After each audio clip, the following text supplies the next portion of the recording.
बिस्मिल्लाहिर्रहमानिर्रहीम, अस्सलाम वालेकुम, welcome to V mentor CS501 assignment switch number 1 fall 2022।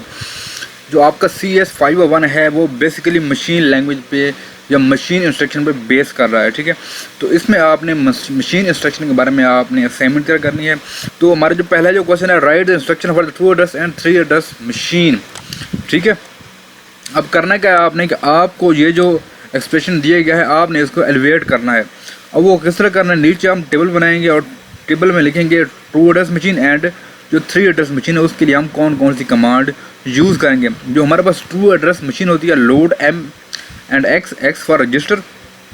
जो 3 एड्रेस मशीन है उसमें ऐड MXY एंड इसी तरह सेकंड में ऐड MY, मल TM2, मल M2 एंड मल्टीप्लाई M4X। ये मल का मतलब है मल्टीप्लाई।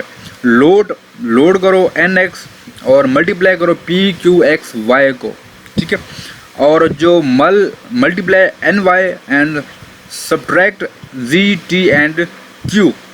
यहाँ पे जो 3 एड्रेस मशीन है उसकी इंस्ट्रक्शन ख़त्म हो गई। जो 2 एड्रेस मशीन है उसमें मल्टीप्लाई N एंड 4 को मल्टीप्लाई करो, सब्ट्रैक्ट करो M एंड N को एंड लोड करो Z एंड M को। तो ये जो सारा कुछ यहाँ पे लिखा हुआ है, ये वाला जो लिखा हुआ है सिनेरियो, वो यहाँ पे हमने इम्प्लीमेंट किया है। ठीक है, कोई इसमें मुश्किल नहीं है, कोई परेशानी होने वाली बात नहीं है कि ये क्या हो रहा है। तो ये आपका पहला जो क्वेश्चन है वो आपका सॉल्व हो गया। जो क्वेश्चन नंबर 2 है उसमें कह रहा है कि हमारे पास असेंबली कोड लिखा हुआ है SRC मशीन के लिए, where T, A and B are memory location. T, A and B जो हैं वो मेमोरी लोकेशन हैं और इनकी जो वैल्यू है वो T की 5 है, A की 4 एंड B की 38 है। तो अब हमने करना क्या है कि हमने इसके लिए कोड लिखना है। ठीक है, अभी कह रहे हैं कि LDR1, T, तो लोड कर दो T की वैल्यू R1 के अंदर। ठीक है, ऐड कर दो R1 और 40 को और उसके अंदर ऐड कर दो R3 के अंदर। सेम एज ऐड कर दो R3 के अंदर 2 को और स्टोर कर दो कहाँ पे, R3 में। बेसिकली यहाँ पे हो कर है कि R3 की वैल्यू को अपडेट किया जा रहा है। ठीक है, अब SHL R1, R3 and R2 उसमें क्या करें, now multiply R3 value 47 with 4:4 47 and store in R1। क्या होगा ये 188।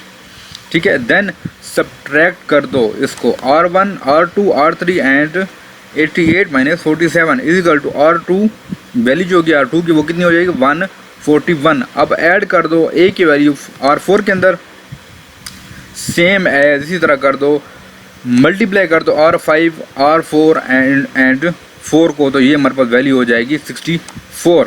अब सब्ट्रैक्ट कर दो R5, R4, R3, now subtract R3 value from R4, तो ये हमारे पास -43 आंसर आ जाएगा। ठीक है, अब हमने उन वैल्यूज़ को फिल आउट करना है। ठीक है, जो हमने ऊपर वैल्यूज़ निकाली थी अब हमने यहाँ उसको फिल आउट करना है। R1 की 188, R2 की 141, R3 की 47, R4 की 4 एंड R5 की -43। तो ये बहुत आसान, बहुत सिंपल सा आपका सोल्यूशन था CS501 का। अगर आपने अभी तक हमारा YouTube चैनल सब्सक्राइब नहीं किया तो काइंडली सब्सक्राइब करें। हमारा पेज विजिट नहीं किया तो पेज को लाजमी लाइक करें।